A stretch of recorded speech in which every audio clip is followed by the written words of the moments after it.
kinds of interesting information, including plans to microchip the entire population, but that's another story.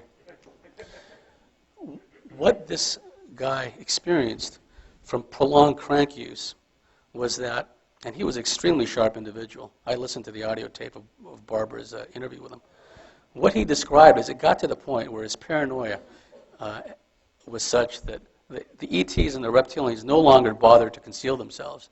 They would like flit in and out of reality constantly at all times. It could be at home, it could be driving his car, it could be at the workplace. They would just pop up because, like I said, the reptilians have a sympathetic frequency to the drug crank and crystal methadone. Long-term users begin to resonate at that frequency, and it allows the entities to what I call interface with that person. And as time goes on, this guy, I think his name was Chris, he began having more and more perverse thoughts.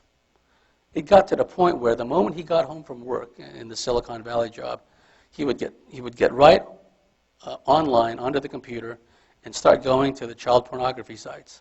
He couldn't help it. And he realized that he had a problem. And the reason he got a hold of Barbara was my mentor was giving a radio interview, and he happened to be one of the listeners. And he contacted Barbara through the radio program. And another interesting thing that Chris said was he eventually attended a crystal meth support group, like a 12-step group for crystal meth and crank users. And privately, amongst themselves, probably not to the counselors because they always lie to them, but amongst themselves, just about every single other crystal meth and crank user described a similar outcome, where they were compelled to go to the child pornography sites, compelled to get involved in that kind of entertainment, if you will. So what it shows is crank allows these negative intelligences to take over a human body, sometimes temporarily, sometimes permanently. And it provides them a medium through which to affect changes here on the surface. There was a case in San Diego, I lived there for many years, where in what we call East County, there was a crankster couple, Hispanic couple. They were babysitting the niece, the woman's niece. And the child was suffering from prolonged abuse from this couple. Finally, it got to the point where they filled up a bathtub with scalding hot water, and then they dropped the baby into it. It was a toddler. And then the skin literally melted off the child. It was horrible. I saw on TV they brought the couple in to court for an arraignment. And you could just see, looking in their eyes, it's like, lights are on, but nobody's home. It's because they had become possessed and taken over. There are countless examples of this. I have a female abductee MILABS friend who works in a state hospital, essentially an asylum for violent criminals in California. And what the counselors are told over and over again by long-term crank and crystal meth users is they hear voices in their heads. These voices tell them to do things. These voices tell them to harm themselves and harm others. It's such a common thing that it's taken for granted. And let me tell you a story about a personal friend of mine. This guy was a reptilian hybrid through and through. He was really into the gonzo films where women would be, slapped and abused and carried around in briefcases. That's sort of emblematic of the reptilian mindset. You see, one thing you have to understand about the reptilians is they have this concept of human ownership. The reptilians have a concept of human ownership which manifests across the board, from the literal standpoint of hosting and taking over somebody to organizing global institutionalized sex slavery. All across the board, the reptilians have this concept of human ownership. And this is manifested in a lot of these so-called porn films where women are abused and women are carried around in briefcases like they're cattle or toys. That's another facet of the reptilian overlordship is the diminution and the marginalization of the feminine principle. women and children are prey to the reptilians and the reptilian hybrids who've, through genetic manipulation, have risen to positions of power here on the surface. And I was warning Joe about all, I shouldn't say his name, sorry. Let's call him Phil. I said, I was warning Phil about this. I go, listen, man, you've got all the harmful hallmarks. You've had all these experiences and abductions, and you're borderline. You got to watch it. You know what I mean? You got to avoid watching these kinds of videos because it's going to really do a number on your mind. Well, Phil was also a crankster, and he went off on a week-long binge of crank, and the end result of which, when he came down, when it got to the point where he was physically incapable of ingesting any more crank, he kind of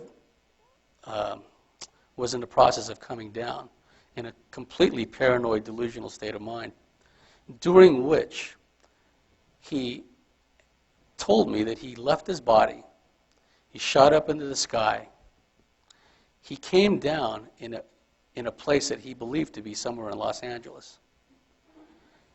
He came down into the body of a man in an alleyway. And the moment he got into the body of that man, he lunged after and he strangled to death the first woman that happened to be around. So after prolonged crank use, he exits his body, comes down into a man, and he just immediately goes and assaults a woman and presumably kills her. And the way he was describing the experience, it was like he was like reliving the experience.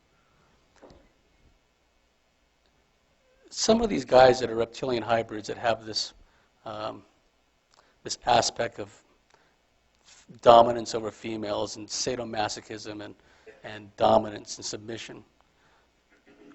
When you hear them talk about women, red flags pop up. Like when I see a great-looking gal, wow, she's a great-looking gal, right? Look at her eyes. Now, someone who's like a reptilian hybrid, full-on reptilian hybrid, their reaction is entirely different. Hey, yeah, you see that chick? She was a great-looking gal, wasn't he? Oh, yeah, I saw her. God, what I would do to her. You see the difference? You see the mindset where another guy could look at a gal and have this, wow, aesthetic beauty. Look at her, God's creation. Someone else who's a hybrid with this reptilian concept of human ownership, what I do with her. It's a different mindset, but you have to be aware that you gals especially, these reptilians and the humans they work through, they can be very charismatic, they can be very charming, but I really believe that a lot of times the reason some of you gals are seemingly addicted to negative, abusive guys is because of the reptilian hybrid male's ability to manipulate your kundalini. A reptilian human hybrid has the ability to astral travel at will. They can astrally rape people. Like some of you gals meet some guy here, and then like a week or a few days later, he starts coming into your dreams and having intercourse with you. That's very common. I call them astral rapetoids. And the ones who do this repetitively, I call serial rapetoids.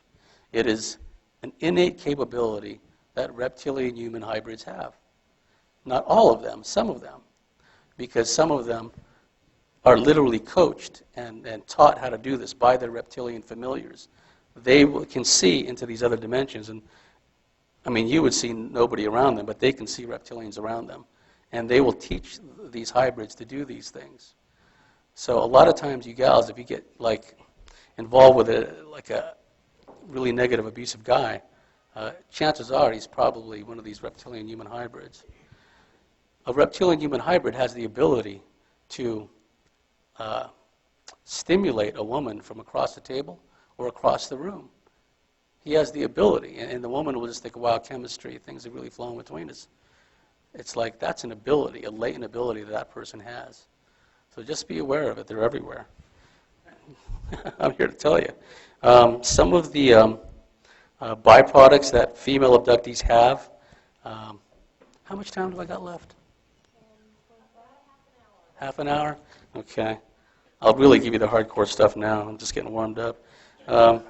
Some of the byproducts that women experience that have these reptilian experiences are, like I said, a heightened libido.